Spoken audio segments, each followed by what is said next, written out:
Buonasera e benvenuti al quinto capitolo del Tao Te Ching e sempre più andiamo ad addentrarci nel fantastico mondo della filosofia taoista. Il capitolo di oggi è breve, ma nonostante questo è abbastanza complesso, lo possiamo addirittura dividere in 3 parti diverse, anche se vedremo che si collegano l'una con l'altra. Allora partiamo andando a leggere il capitolo, così vediamo di cosa tratta. Il titolo, perché ogni capitolo ha un titolo, soprattutto se voi avete questa versione del Tao Te Ching della Universale Economica Feltrinelli, è Il saggio non è umano. Leggiamo.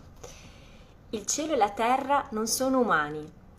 Trattano i 10.000 esseri come cani di paglia. Il saggio non è umano. Tratta i 100 clan come cani di paglia.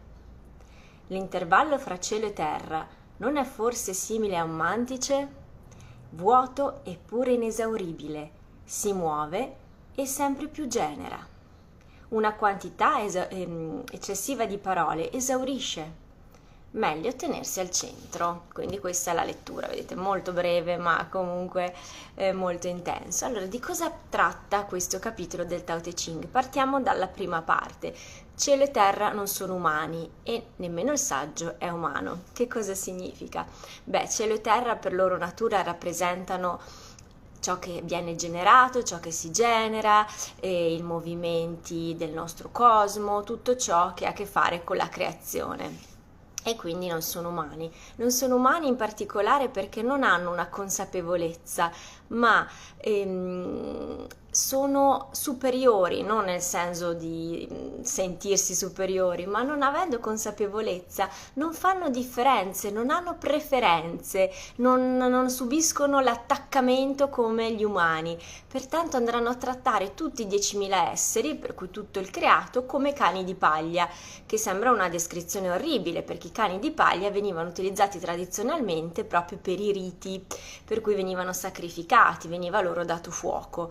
Ma in questo caso il senso non vuol dire che l'umanità, come tutto il creato, è un sacrificio, ma più che altro vuole dire che non vede l'umanità, come tutto il resto che viene creato da cielo e terra, come qualcosa che va trattato diversamente da qualcos'altro, ma fanno tutti parte di un grande disegno di rigenerazione, di vita, di morte, qualcosa di ciclico, per cui non c'è un trattamento preferenziale per un certo essere piuttosto che un altro. La natura non scatena disastri perché ce l'ha con un certo popolo piuttosto che con un altro, ma si comporta in modo superiore, nel senso che non prova attaccamento, non ha preferenze, e così dovrebbe fare il saggio. E questo ci riporta alla traduzione di umanità, di umano, che abbiamo nel Tao Te Ching, che appunto è scritto originariamente in cinese.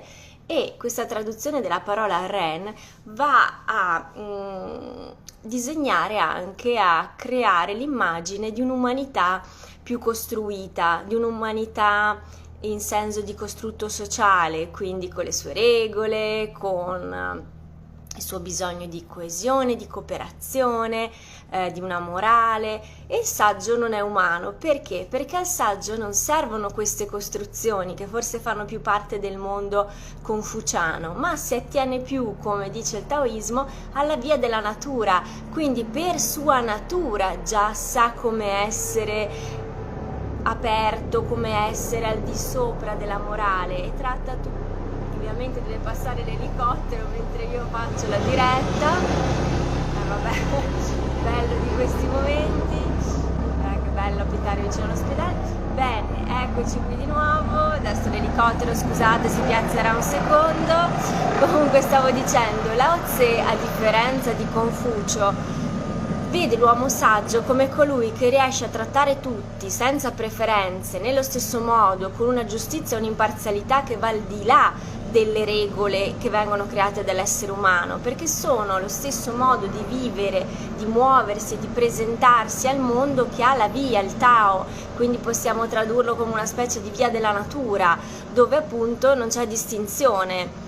Per cui anche questo fa un po' riflettere. Noi abbiamo bisogno di tante regole, di tante imposizioni, di tante strutture per saperci comportare, mentre secondo il taoismo la persona saggia non ha bisogno di tutto questo, si sa già comportare perché seguendo la via della natura non ha attaccamento, è imparziale e pertanto non va a cercare di mettere una preferenza qui, una preferenza là. La seconda parte di questo capitolo invece ci parla del vuoto che genera. Abbiamo già detto nei capitoli precedenti che il vuoto, inteso come il vuoto del Tao, è incolmabile, è quel luogo profondo dove yin e yang si incontrano e c'è questa armonia perfetta. Ma cosa vuol dire allora che il vuoto genera? Vuol dire che noi viviamo in un mondo dove nulla si crea e nulla si distrugge, pertanto c'è sempre questo ciclo di nascita, crescita, morte e rigenerazione, per cui non rimaniamo mai senza qualcosa. Certo ci sono periodi di scarsità, ci sono periodi di abbondanza, e le cose possono cambiare in base alle regioni in cui ci troviamo, però la verità è che tutto è ciclico, per cui la natura dà sempre quanto necessario, ha una sua misura, per cui non c'è mai un concetto di scarsità assoluta, perché anche dopo le tragedie più terribili, anche dopo i cataclismi, pian piano la natura recupera la sua vita, riesce di nuovo a donare, a dare, per cui non c'è mai quel periodo di assoluta, terribile scarsità, perché si sta già rigenerando nel momento in cui qualcosa è andato a mancare, quindi non è mai completamente finito questo ciclo. E questo ci dovrebbe fare un po' riflettere, perché come esseri umani noi spesso siamo un po' bramosi, conflittuali, facciamo delle guerre per avere dei piccoli pezzi di territorio che ci permettano di avere di più, e questo è perché ci siamo allontanati dalla via della natura, perché nella via della natura, come dicevamo, tutto è già disponibile, tutto si rigenera, tutto nasce e cresce al di là dell'esistenza o meno degli esseri umani, tra l'altro.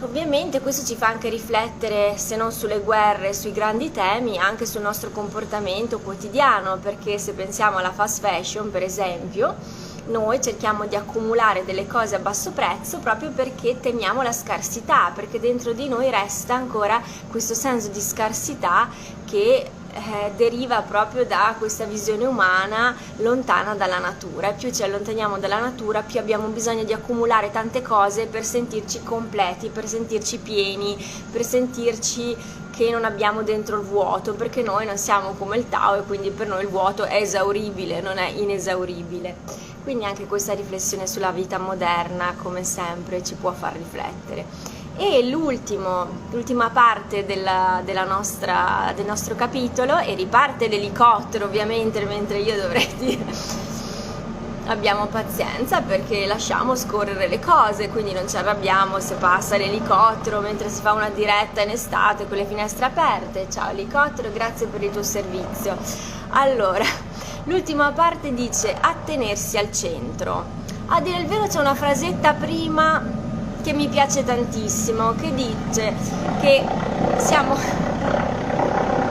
Scusate, aveva ancora qualcosa da fare evidentemente e adesso va per il suo viaggio tra i monti, andrà a salvare qualcuno perché è un elicottero di soccorso, abita tra le montagne e sapete che purtroppo capita che la gente si faccia male sui sentieri, sulle strade, quindi gli elicotteri vanno e vengono.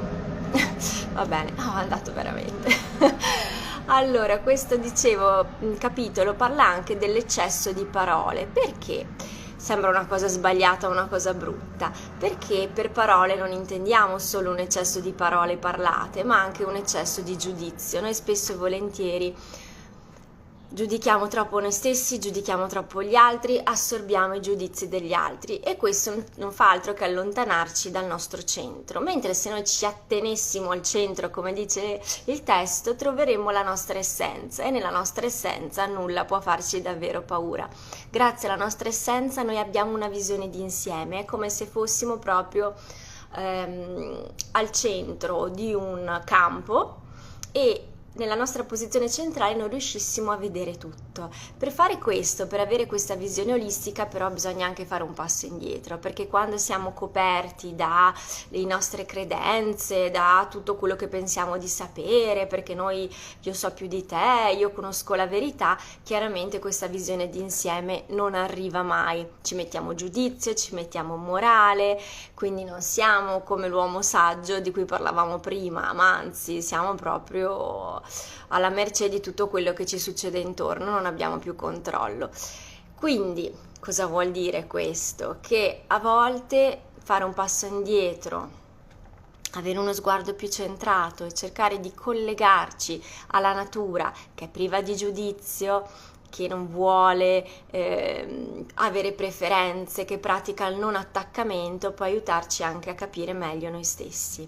Quindi sicuramente un capitolo non facile, pieno di concetti, pieno di pensieri anche complicati e un po' fastidiosi, perché diciamo la verità può dare anche fastidio essere messi davanti a certe verità che comunque possono sembrare molto lontane da noi, però questo è il Tao Te Ching, che ci piaccia o no. A me piace, mi fa riflettere, mi aiuta e lo trovo anche abbastanza centrato sull'eterna. Se non ci sono domande, vi saluto e vi ringrazio per aver seguito, ringrazio anche chi seguirà poi, perché so che l'orario non è ideale per tutti, ma io lavorando la mattina e la sera devo scegliere le ore centrali. Grazie mille e vi auguro una splendida giornata.